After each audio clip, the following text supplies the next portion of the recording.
नमस्कार, ETP online module के fourth module marketing में आज का हमारा टॉपिक है सेलिंग एंड सेल्समैनशिप। तो आइए आज हम बात करते हैं सेलिंग के बारे में कि why selling is an art. As an entrepreneur हमारे लिए बहुत ज़रूरी है ये समझना कि सेल्स का प्रोसेस क्या है और सेलिंग क्या है, क्योंकि कहीं ना कहीं देखिए तो हमारा चाहे हम एक प्रोडक्ट मैन्युफैक्चर कर रहे हो, चाहे हम एक सर्विस ऑफर कर रहे हो, सेल्स हमारी एक ऑक्सीजन फ्लो है, हमारा फ्यूल है, हमारी ब्लड लाइन है। तो आज हम इस चीज़ को समझते हैं। सेलिंग अ प्रोडक्ट और service is an interesting but challenging job. ये एक बड़ा ही इंटरेस्टिंग काम है लेकिन साथ ही साथ चैलेंजिंग भी है, और एक एंटरप्रेन्योर होने के नाते बहुत क्रूशियल है इनके सारे प्रोसीजर्स, स्टेप्स को समझना, और हर एक स्टेप पे हम अपने कस्टमर को कैसे हेल्प कर सकते हैं कि वो हमारा प्रोडक्ट खरीदे या हमारी सर्विसेज को बाय करे। तो ऑब्जेक्टिव हमारे सेशन का ये है, at the end of the session you will be able to define what is selling, explain what is salesmanship and why selling is an art, identify the quality of a successful salesperson, and you will also be able to understand how to handle competition. तो सबसे पहले बात करते हैं, कोई भी person जब product खरीदता है या सर्विस लेता है तो वो उस प्रोडक्ट को नहीं खरीदता, वो उस आइडिया को बाय करता है या उस प्रोडक्ट से जुड़ा जो भी बेनिफिट होता है उसको खरीदता है। तो हमारे लिए एज एन एंटरप्रेन्योर बहुत ज़रूरी है ये समझना कि उसका बाइंग मोटिव क्या है, उसके पीछे वो अपना कंफर्ट के बेसिस पे डिसीजन बना रहा है या हेल्थ या इकोनॉमी या डिज़ायर के बेसिस पे बना रहा है, पर कोई ना कोई उसके पीछे का एक बेसिस होता है जिसकी वजह से वो एक प्रोडक्ट को खरीदने का डिसीजन बनाता है। तो एज एन एंटरप्रेन्योर हमारे लिए बाइंग मोटिव्स भी बहुत इंपॉर्टेंट हैं कि हम अब हमारे प्रोडक्ट के जो जो बाइंग मोटिव्स हो सकते हैं उसको समझें और अपने कस्टमर्स को उसी हिसाब से सेल्स के दौरान बात करें। So an entrepreneur should know what motivates a customer to buy a product. अब हम बात करते हैं कि सेल्स होती कैसे है या कब होती है, when it takes place. There is a need for the product to the customer. सबसे पहली चीज़ एक ज़रूरत होनी चाहिए। जब कस्टमर को एक नीड होगी वहाँ से सेल्स की शुरुआत होती है। नीड के बाद जो दूसरा इंपॉर्टेंट चीज़ है कि उसकी नीड के हिसाब का प्रोडक्ट अगर उसको सेटिस्फाई करता हुआ लगता है तो वो सेकेंड स्टेप पर आगे बढ़ता है। और तीसरी चीज़ सोर्स यानी अवेलेबिलिटी, वो जो उसकी ज़रूरत भी है, उसको प्रोडक्ट अपनी नीड के हिसाब से समझ भी आया और साथ ही साथ उसको बहुत ईजिली एक्सेसिबल है या ईजिली वो प्रोडक्ट उसको अवेलेबल हो रहा है। फिर आता है कि वो राइट टाइम भी हो उसके खरीदने का, यानी कभी कभी ऐसा भी होता है कि हम सोचते हैं कि अच्छा हमें ये चीज़ खरीदनी है पर हम उसे पोस्टपोन करते हैं या हमने 2 महीने बाद जो चीज़ खरीदनी है उसका हम डिसीजन थोड़ा पहले से लेते हैं, मार्केट रिसर्च करने लगते हैं कि हमें ये प्रोडक्ट खरीदना है, पर अभी राइट टाइम टू बाय आया नहीं है। सो जब राइट टाइम आता है बाइंग का तभी कस्टमर वो बाइंग करता है। तो नीड जो थी वो प्रोडक्ट से सेटिस्फाई हुई, प्रोडक्ट अवेलेबल भी हुआ और वो कस्टमर का राइट टाइम टू बाय भी था। फिर फिफ्थ सबसे इंपॉर्टेंट इंग्रेडिएंट आता है इसमें, वो है प्राइस का। अब जो प्राइस है उस प्रोडक्ट का वो अफोर्डेबल है, उसकी रेंज में ऊपर है या नीचे है, थोड़ी बहुत वेरिएंस अपने डिज़ायर के हिसाब से कस्टमर एडजस्ट कर लेते हैं। तो कहीं ना कहीं जो प्राइस रेंज है उसकी अफोर्डेबिलिटी भी एक बहुत इंपॉर्टेंट फैक्टर है। तो the sales takes place only when all these 5 components are into their right place. तो जब ये 5 चीज़ें एक साथ डिब्बे लगते हैं तो सेल्स होती है। अब हम आते हैं, बात करते हैं कि जब भी हम सेल्स करते हैं तो पर्सनल सेलिंग ही होती है वो एक kind of. What is personal selling? It is a person-to-person dialogue between the buyer and the seller. The purpose of such a contact is to persuade the buyer to accept a point of view. हम selling जब भी करते हैं तो एक वो personal contact build करते हैं कस्टमर के साथ, और कस्टमर, ये हमने पहले भी बात करी थी, वो प्रोडक्ट बाद में खरीदता है, वो हमारी बात को पहले खरीदता है। तो इट इज़ वेरी इंपॉर्टेंट कि सेलिंग जब भी हम करें तो कस्टमर क्योंकि हमारी बात खरीदता है तो हमारी बात जो है वो उसकी नीड के अकॉर्डिंग ही होनी चाहिए। हम आगे बढ़ेंगे और हम समझेंगे कि पर्सनल सेलिंग में हम क्या क्या चीज़ें हेल्प कर सकती है कस्टमर को बाइंग के लिए। It helps to reduce marketing cost by knowing where to sell. It helps to reduce production cost. It helps to introduce new product because the feedback is available directly from the customers. It promotes consumption through selling. The entrepreneur help customers to overcome their hesitation to buy. It increases one's level of confidence to find new customers and convince them to buy the product. तो ये काफ़ी सारे benefits हैं personal selling के. अब हम बात करते हैं salesmanship की. The skill of an entrepreneur for a successful salesmanship में बहुत सारी चीज़ें हैं जो इम्पॉर्टेंट हैं. सबसे पहले जो भी सेल्समैन है हमारे यूनिट में, उसमें कुछ बड़े इम्पॉर्टेंट कैरेक्टरिस्टिक्स हैं जो होनी चाहिए. वो कैरेक्टरिस्टिक्स डिटरमिन करेंगे कि वो कितने क्वालिटी सेल्स पर्सन है और वो कितने अच्छे से एक क्वालिटी सेल को थ्रू करा सकता है. सर्टेन क्वालिटीज़ हैं जिनके बारे में हम बात करेंगे. सबसे पहली क्वालिटी है हाईली मोटिवेटेड.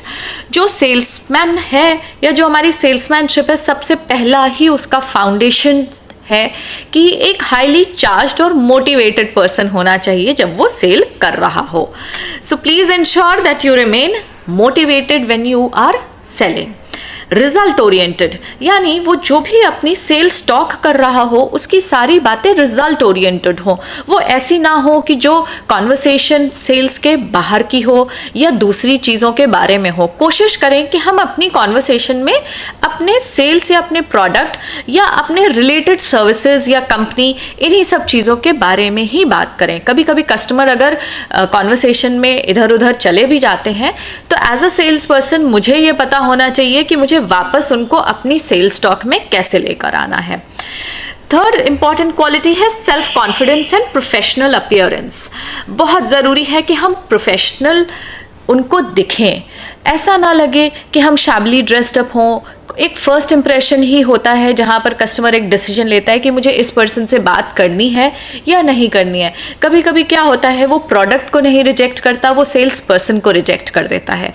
तो इट इज़ वेरी इंपॉर्टेंट कि हम प्रोफेशनली ड्रेस्ड अप हों, एक प्रॉपर ग्रूम्ड अप हों. ये ज़रूरी नहीं है कि हम बहुत अच्छे कपड़े पहने, बट येस ये बहुत इंपॉर्टेंट है कि जो भी हमने पहना है हम उसको कैरी कैसे कर रहे हैं. और येस हमारा अपना खुद का self confidence. And I am sure ये सेल्फ कॉन्फिडेंस तभी आएगा जब आप अपने कंपनी के बारे में, अपनी ऑर्गेनाइजेशन के बारे में, अपने प्रोडक्ट के बारे में, अपने प्रोडक्ट से आते हुए बेनिफिट्स के बारे में आप बहुत अच्छे से जानते हैं, समझते हैं. तब एक कॉन्फिडेंस बिल्कुल अप होता है, बिकॉज आपको लगता है कि कस्टमर कोई भी बात मुझसे पूछेगा तो I am ready to answer. ऐसा कुछ भी नहीं है जो वो पूछेगा जिसका जवाब मुझे नहीं आता हो. So honest and dependable customer जो है, अगर उन्हें लगता है कि सेल्समैन ऑनेस्ट है, अगर उन्होंने कोई भी बात पूछी और जो आपके प्रोडक्ट में नहीं है और आपने उसको ऑनेस्टली रिप्लाई करा कि ये फीचर नहीं है, तो इससे आपके मार्क्स या स्कोर कम नहीं हो जाते, इससे आपके स्कोर्स बढ़ते हैं. कस्टमर को लगता है कि I can depend on this person, he is right, he is truthful. वो जो है वो उसी चीज़ को शेयर कर रहा है. सो ये एक और बड़ा इंपॉर्टेंट कैरेक्टरिस्टिक्स है. Knowledgeable of the product and service. Knowledge of product and service. तो प्रोडक्ट और सर्विस के बारे में मैंने बात करा पहले भी कि इसकी नॉलेज होना बहुत ज़रूरी है हमारे खुद के कॉन्फिडेंस के लिए.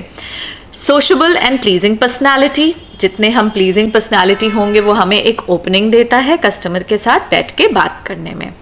Enthusiastic and courteous. हम इंथुजियास्टिक यानी हम बहुत चार्ज तो हैं, साथ ही साथ में हम कर्टियस भी हों, मैनरिज्म्स हों कि कस्टमर के साथ हमें कैसे बात करनी है, कैसे बात को रखना है, बड़ों के साथ कैसे बात करनी है, छोटों के साथ कैसे बात करनी है और हम उम्र लोगों के साथ कैसे अपनी बात को रखना है. Good listener and effective communicator. बहुत इंपॉर्टेंट है अगेन सेल्समैन के लिए कि वो एक बहुत ही अच्छा लिसनर हो, क्योंकि अगर जब हम बोलते हैं तो हम अगले की बात नहीं सुनते, और जब तक हम अगले की बात नहीं सुनेंगे तो हमारे लिए बहुत डिफ़िकल्ट होगा ये समझ पाना कि उसकी नीड्स क्या हैं और उसकी नीड के अकॉर्डिंग हम अपने प्रोडक्ट को कैसे टेलर मेड करके उसमें फिट करके उसको दिखा सकें कि जो वो चीज़ ढूंढ रहा है या चाह रहा है वो हमारे प्रोडक्ट में है. सो ये हो गया कैरेक्टरिस्टिक्स के बारे में. Now we are going to talk about sales process. ये पूरा सेल्स प्रोसेस क्या है? ये सेल्स की एक साइकिल है. वो साइकिल क्या है इसको ज़रा अच्छे से समझते हैं कि सेल्स प्रोसेस शुरू कैसे होता है। Sales process starts with prospecting. सबसे इंपॉर्टेंट पहला स्टेप प्रॉस्पेक्टिंग, यानी हमें उन कस्टमर्स को या उन लोगों को ढूंढना जो हमारे पोटेंशियल बायर्स हों, जो भी हमारी प्रोडक्ट कैटेगरी है या सर्विस है उसके अकॉर्डिंग का वो बायर हो। तो उस हिसाब से जितने भी हमारे पास लीड्स हैं उनको क्वालिफाई करना और ये देखना कि ये हमारे पोटेंशियल बायर्स हैं, तो ही ये हमारे अगले स्टेप पे क्वालिफाई करते हैं, यानी तब हम इनको करेंगे कांटेक्ट, यानी initiate a contact. The second step is prospecting करी, लीड्स को क्वालिफाई करा, फिर हम सेकेंड स्टेप पर आ गए जो है कांटेक्ट करा, यानी उनको हमने अप्रोच करा। अप्रोच करते समय बहुत इंपॉर्टेंट है कि हम दो चीज़ें इस्टेब्लिश करें कि हम कौन हैं, हमारी आइडेंटिटी क्या है, हम कहाँ से हैं और हम क्या चीज़ आपको प्रेजेंट करना चाहते हैं। ये दो चीज़ों का इस्टेब्लिशमेंट अप्रोच के स्टेप में होना बहुत ज़रूरी है। तो अप्रोच किया, फिर उसके बाद हमने उनसे एक अपॉइंटमेंट सेट करा, जिस अपॉइंटमेंट पर हम उनसे मिले या वो हमारे पास आए, हम बैठे, हमारा एक 1-to-1 उनसे बातचीत इनिशिएट हुई। इस 1-to-1 बातचीत में तीसरा जो सबसे इम्पॉर्टेंट स्टेप है सेल्स प्रोसेस का, जो दी मोस्ट इम्पॉर्टेंट है, वो है आइडेंटिफाइंग द नीड्स, यानी कस्टमर की जो ज़रूरतें हैं उनको आइडेंटिफाई करना। ये एक ऐसा स्टेप है जहाँ पर हमें आराम से बैठ के कस्टमर से ऐसे क्वेश्चंस पूछने हैं जहाँ पर हम उसकी नीड एनालिसिस कर सकें कि उसको ये प्रोडक्ट किन किन चीज़ों को पूरी कर सकता है, उसकी कौन सी ज़रूरतों को पूरी कर सकता है, प्रोडक्ट या सर्विस जो भी। तो नीड्स को आइडेंटिफाई किया, उसके बाद बढ़ते हैं अगले स्टेप पे जो है प्रेजेंट दी ऑफर, यानी अपना जो भी ऑफर है, यानी अब हम अपनी सेल्स प्रेजेंटेशन करेंगे। जो मेरा प्रोडक्ट है, जो मेरे फीचर्स हैं, जो मेरे बेनिफिट्स हैं, उसको मैं राइट तरीके से पोजीशन करूंगी और प्रेजेंट करूंगी कस्टमर के सामने, और ये उसकी नीड के हिसाब से ही होगा। अगर हमने जो अपना पिछले वाला स्टेप है ना वो बहुत अच्छे से किया है आइडेंटिफाइंग द नीड्स, तो हमारी सेल्स प्रेजेंटेशन फ्लॉलेस जाती है। वो ऐसी जाती है कि जहाँ पर कस्टमर को लगता है कि अरे ये प्रोडक्ट तो बिल्कुल मेरी ज़रूरत के हिसाब का है, अरे इस प्रोडक्ट में तो वही फीचर है जो मैं ढूंढ रहा था। तो कहीं ना कहीं अगर हम बात करें तो एक बहुत अच्छा, जिसे कहते हैं कि नीड्स का और उसके सॉल्यूशन का परफेक्ट मैच बैठता है जब हम एक सेल्स प्रेजेंटेशन नीड बेस्ड करते हैं। तो नीड बेस्ड सेल्स प्रेजेंटेशन करने के बाद नेक्स्ट स्टेप आता है मैनेज ऑब्जेक्शंस का। सारी चीज़ें समझने के बाद एज अ कस्टमर मुझे कुछ डाउट्स हो सकते हैं, कुछ ऑब्जेक्शंस हो सकते हैं, कुछ मेरे उस प्रोडक्ट से या उस सर्विस से रिलेटेड कुछ अनसर्टेनिटीज़ हो सकती हैं, कुछ मन में फियर्स हो सकते हैं खरीदने से पहले, परचेज करने से पहले। तो इसके बारे में भी बैठकर एक बात करना बड़ा ज़रूरी है। तो हम अपने ऑब्जेक्शंस या कंपटीशन से रिलेटेड क्वेश्चंस, इन सारी चीज़ों को हैंडल करेंगे, कस्टमर को हेल्प करेंगे कि वो अपने बाइंग डिसीजन में और पास पहुंच सके। फिर लास्ट स्टेप आता है जिसे हम कहते हैं क्लोज अ सेल, यानी अब ऑब्जेक्शन भी हैंडल हो गए, उसकी नीड को एड्रेस करते हुए सोल्यूशन भी दे दिया मैंने, अब है कि हम सेल्स क्लोज करेंगे और फाइनली जो भी पेमेंट है वो हम उससे पिक करेंगे इन फॉर्म ऑफ कैश या इन फॉर्म ऑफ जो भी हमने पेमेंट का मोड रख रखा है। ये सारी चीज़ें कंप्लीट करने के बाद भी सेल्स साइकिल यहाँ पर एंड नहीं होती है। हमने जब एक प्रॉस्पेक्ट को एक कस्टमर बना लिया, उसके बाद आता है यहाँ पर कि उसको एक हैप्पी क्लाइंट में कन्वर्ट करना और उससे repeat sales and further references लेना। तो ये एक विशेष साइकिल सी बन जाती है कि जहाँ पर हम स्टार्ट करते हैं और एक नेवर एंडिंग लूप में लेकर आते हैं, फिर रेफरल्स लेते हैं, फिर इसी स्टेप को करते हैं, इन्हीं 5 स्टेप्स को करते हैं और वापस से उनसे रेफरल्स लेते हैं। तो like this we can slowly gradually develop a customer base. तो एक सेल्समैन के लिए बहुत ज़रूरी है कि वो ये सारे स्टेप्स को 1 बाय 1 करे और कस्टमर को क्लोज तक लेके जाए और उस पॉइंट तक लेके जाए कि जहाँ पे उसको रिपीट सेल मिले। सो अब हम इन चीज़ों के बारे में ना डिटेल में बात करते हैं। So let's talk about prospecting, कि प्रॉस्पेक्टिंग हम करेंगे कैसे। बहुत सारे सोर्सेज हैं प्रॉस्पेक्टिंग करने के। आप अपने फ्रेंड्स, रिलेटिव्स या जो सेटिस्फाइड कस्टमर्स हैं उनसे नेम्स ले सकते हैं। आप थ्रू टेलीफोन कॉल्स आप प्रॉस्पेक्ट कर सकते हैं, थ्रू एडवर्टिजमेंट्स कर सकते हैं, और आज की डेट में तो सोशल मीडिया प्लेटफॉर्म्स इतने हैं कि जहाँ से बहुत सारे लीड जनरेशन एक्टिविटीज़ भी होती हैं।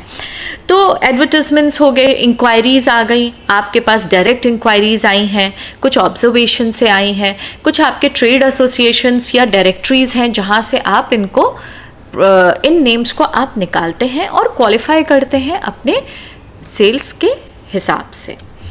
सो ये हो गया प्रोस्पेक्टिंग के बारे में। प्रोस्पेक्टिंग के बाद आता है अप्रोच। अब हमने ऑब्टेन तो कर ली एक क्वालिफाइड लीड, अब हम अप्रोच कैसे करेंगे। अप्रोच में दो चीज़ें हैं। एक है प्री अप्रोच।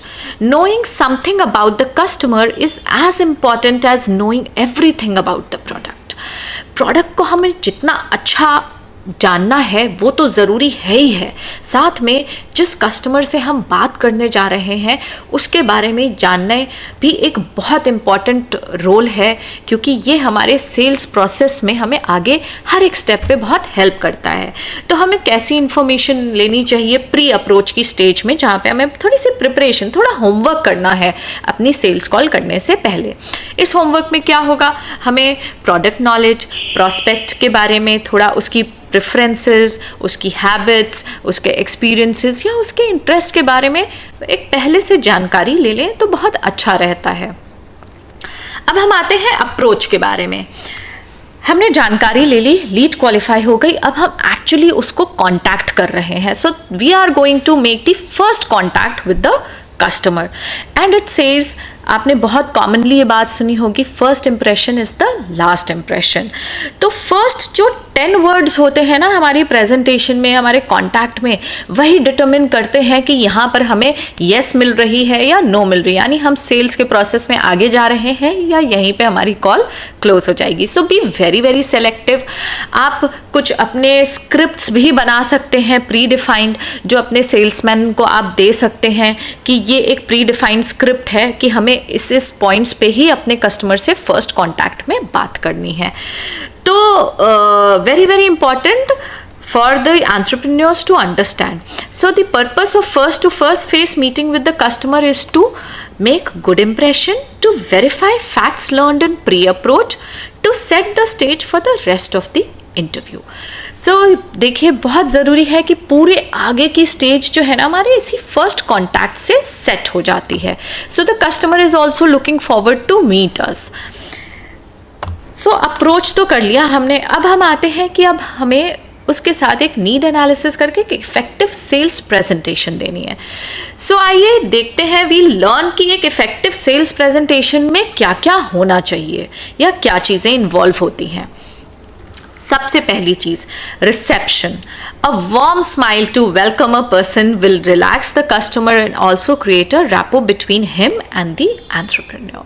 सो रिसेप्शन यानी पहला ही ग्रीटिंग हमारा एक वार्म, एक स्माइल से भरा, एक प्लीजिंग पर्सनालिटी होती है। हर किसी को मन करता है कि इनसे बात करी जाए। एक जो स्माइल करता हुआ चेहरा है और एक बड़ा ही मायूस सा, पूरे दिन भर की थकावट भरा चेहरा, उससे कोई ग्रीट करे तो किसी को मन नहीं करेगा कि हम इसके साथ थोड़ा टाइम स्पेंड करें। तो सबसे इम्पॉर्टेंट है कि जब हम अपनी प्रेजेंटेशन कर रहे हैं तो हम एक वार्म रिसेप्शन दें। उसके बाद आता है attention. The entrepreneur must hold the complete and undivided attention of a potential customer. अब ये कस्टमर का अनडिवाइडेड अटेंशन लेना, ये एक अपने आप में आर्ट है। जैसे कि मैंने पहले भी शेयर करा था कि सेलिंग इज एन आर्ट, ये एक कला है। और इस कला में सबसे इंपॉर्टेंट चीज़ है कस्टमर की अनडिवाइडेड अटेंशन लेना। वो अटेंशन हम तभी ले सकते हैं जब हम उसको लिसनिंग दें और उसके इंटरेस्ट की बात करें। सो फॉर एग्जाम्पल, अगर हमको कस्टमर के इंटरेस्ट की बात करनी है तो हमें ये जानना बहुत ज़रूरी है कि उसकी नीड्स क्या हैं, हमें उसे बोलने देना है. So when a customer is willing to listen to the entrepreneur story, it means that he is interested in the product. If the entrepreneur takes interest in the customer will reciprocate. So customer में अगर हम interest लेते हैं तो वो हमारे में interest लेता है. पहले हम उसकी सुनते हैं, नीड सुनते हैं और एक इंटरेस्ट जनरेट करते हैं. वहीं से हमें एक कोई ना कोई क्ल्यू मिलता है जहाँ से हम उसको इनरोल कर लेते हैं अपने सेल्स या अपने प्रोडक्ट में. सो रिसेप्शन, अटेंशन एंड इंटरेस्ट. आगे बढ़ते हैं कि नेक्स्ट और क्या पॉइंट्स हम अपने सेल्स प्रेजेंटेशन में इन्वॉल्व करें. So next point is conviction. अब ये एक ऐसी चीज़ है जहाँ पर कस्टमर ने अगर 2-4 ऑब्जेक्शंस पूछ ले या कुछ डाउट्स हैं उसके जो पूछे उसने, और वहाँ पर अगर हमें कंप्लीट नॉलेज नहीं है अपने प्रोडक्ट के बारे में या अपनी सर्विसेज के बारे में, और वहाँ पे हम फंबल कर गए या हमने कस्टमर को किसी भी तरीके से घुमाने की कोशिश करी, यानी उसको राइट आंसर ना देके उसको किसी और तरीके से आंसर देने की कोशिश करी, तो ये समझ लीजिए customer is very very smart and customer is very intelligent these days. उनको समझ में आ जाता है कि आपने उनको राइट आंसर नहीं दिया या आपको खुद अपने प्रोडक्ट के बारे में इतना अच्छा नहीं मालूम है.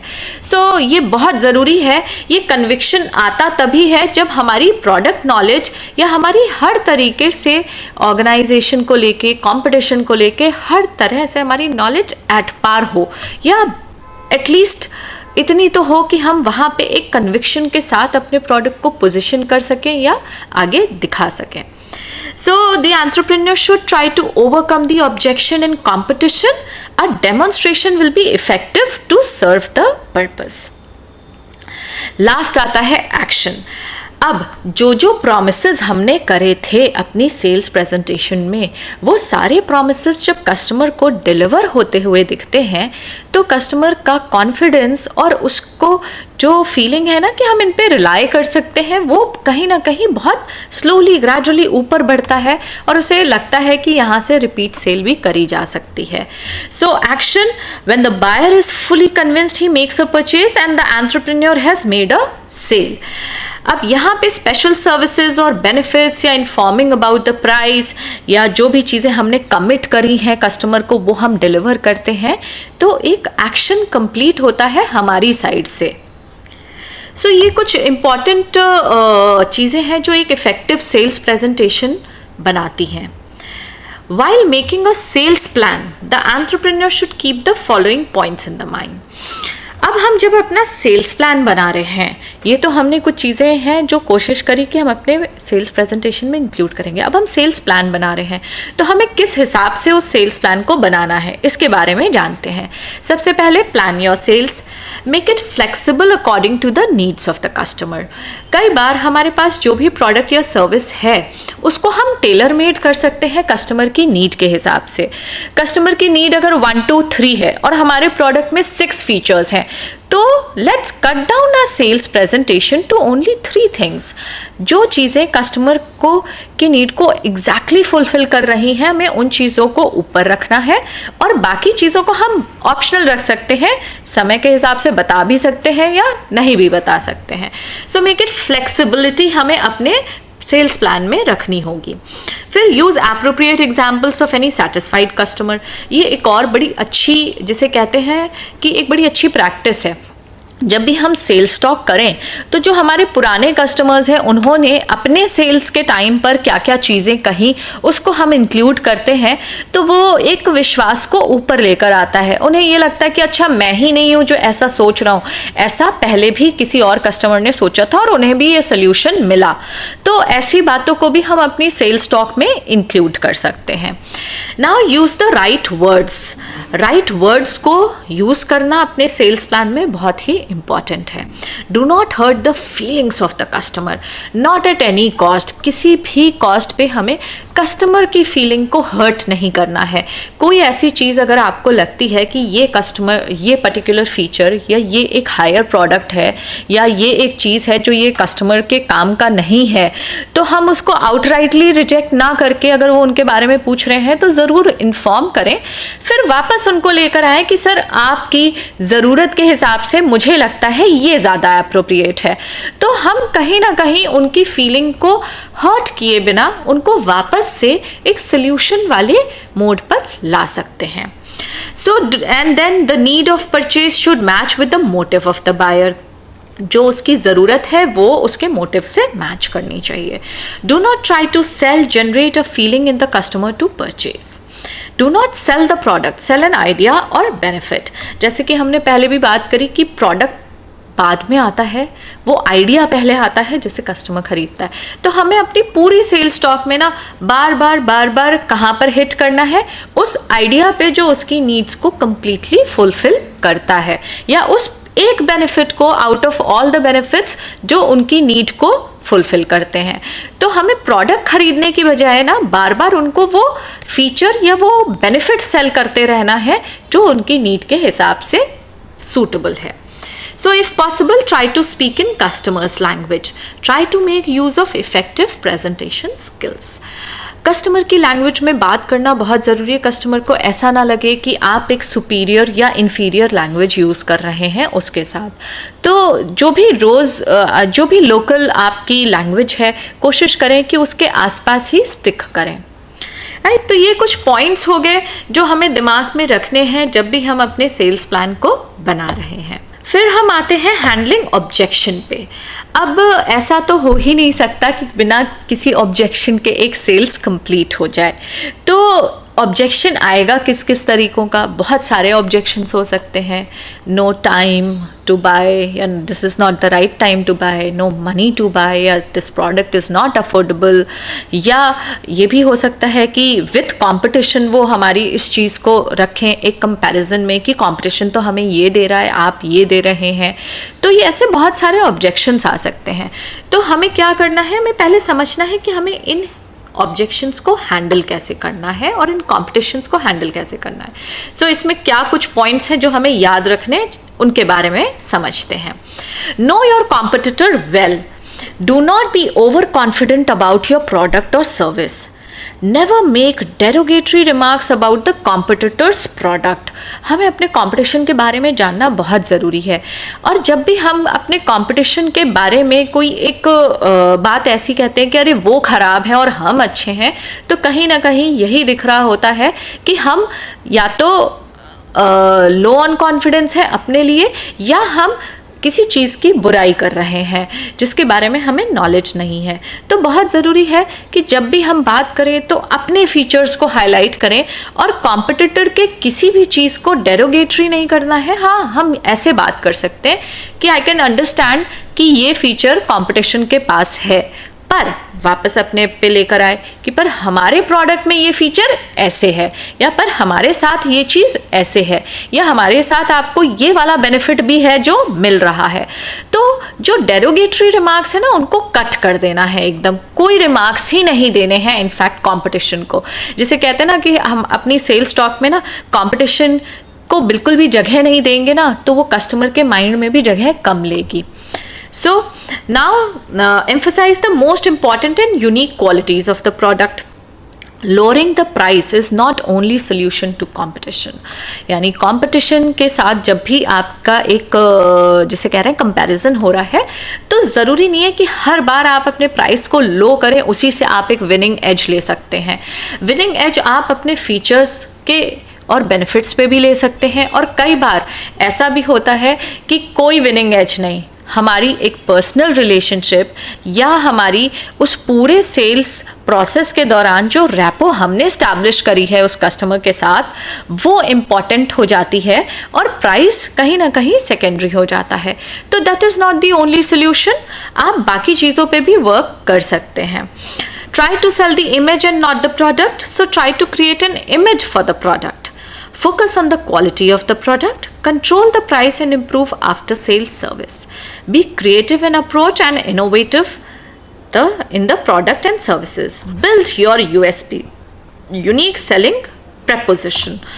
बहुत इंपॉर्टेंट है कि हम एक यूएसपी, जो भी सब किसी के प्रोडक्ट या सर्विस में एक यूएसपी ज़रूर होती है, तो उस यूएसपी को आप बार बार हाईलाइट करें जब भी कंपटीशन को हैंडल करने की बात हो, तो वो कहीं ना कहीं आपको अपने कंपटीशन से एक लेवल अप रखेगा। हमने हैंडल कर लिया कंपटीशन को, सारी चीज़ें। अब आता है कि closing the deal. Closing the deal, now that you have addressed the prospect's main concern, the finish line is in sight. Sales में एक बहुत ही, जिसे कहते हैं कहा जाता है, बहुत ही पॉपुलर बात है जो हम लोग कहते हैं, वो है ऑलवेज बी क्लोजिंग। हमेशा कोशिश करिए कि सेल्स को क्लोज करा जाए। हमने कुछ चीज़ों की बात करी और हमने सेल्स कॉल को आगे फॉरवर्ड लिया और उसको क्लोज करने की कोशिश करी। क्लोज करने में हमें बहुत ज़रूरी है कि कई बार कस्टमर जो है ना अपना बाइंग डिसीजन नहीं ले पाता, और हमें उसको हेल्पिंग मोड में रहना है रादर देन एक प्रेशर के मोड में कि नहीं आपको तो खरीदना ही खरीदना है, नहीं ये चीज़ तो अब लेनी ही लेनी है। ये इस मोड में ना आके अगर हम उसके हेल्पर बन जाते हैं उसके बाइंग डिसीजन में, तो उसे लगता है कि उसको किसी ने एक गाइड करा towards buying instead of a pressure buying.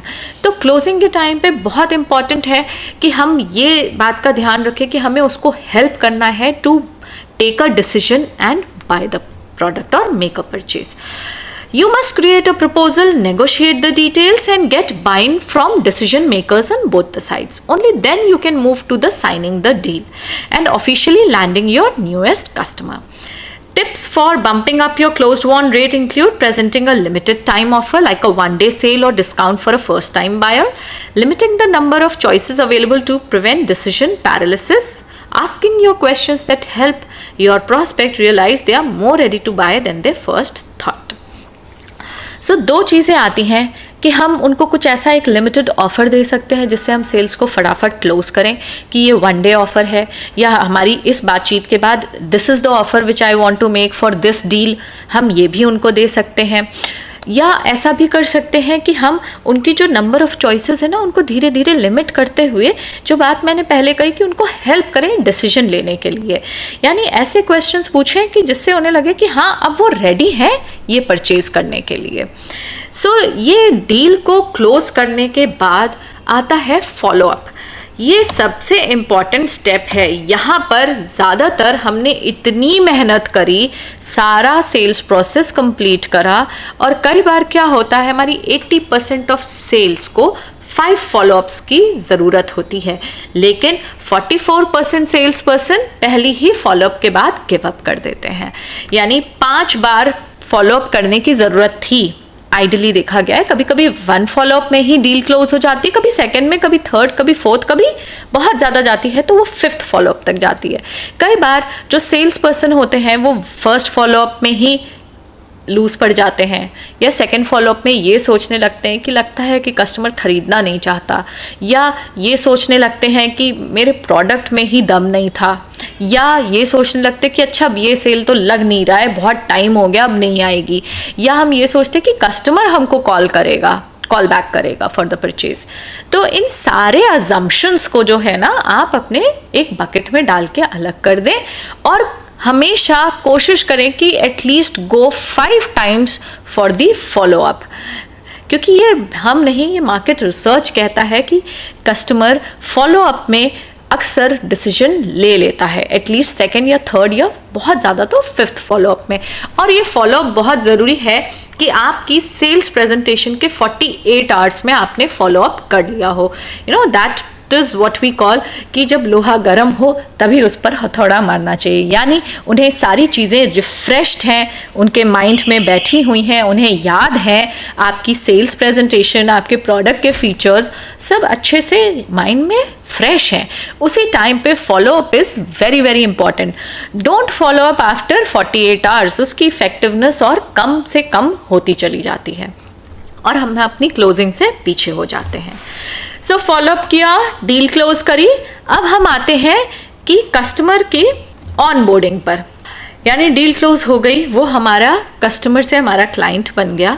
अब यहाँ पर रोल एंड नहीं होता, डील क्लोज होने के बाद हमारा रोल स्टार्ट होता है कि हम उसकी ऑनबोर्डिंग अच्छे से कराएं, यानी जो प्रोडक्ट है वो राइट टाइम पे डिलीवर हुआ, उससे फीडबैक्स लें कि जो चीज़ें प्रोडक्ट में उसको मिली या जो सर्विसेज उसको मिली, is he satisfied and happy with it, या उसके कुछ और अभी भी इश्यूज हैं जिसको रिजॉल्व करना बाकी है।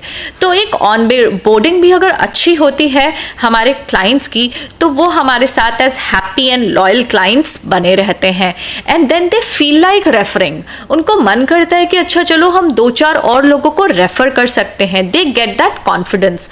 So the sales process doesn't end on sales, the sales process we say it starts when the sale happens, because एक नया प्रोसेस शुरू होता है, एक नई रिलेशनशिप शुरू होती है जो हमें एक नया कस्टमर लेकर आती है।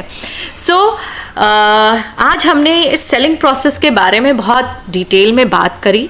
मैं एंड में यही विश करूँगी कि इस प्रोसेस को फॉलो करते हुए आप अपनी सेल्स को मल्टीपल टाइम्स लेकर जाएं। Thank you and happy selling.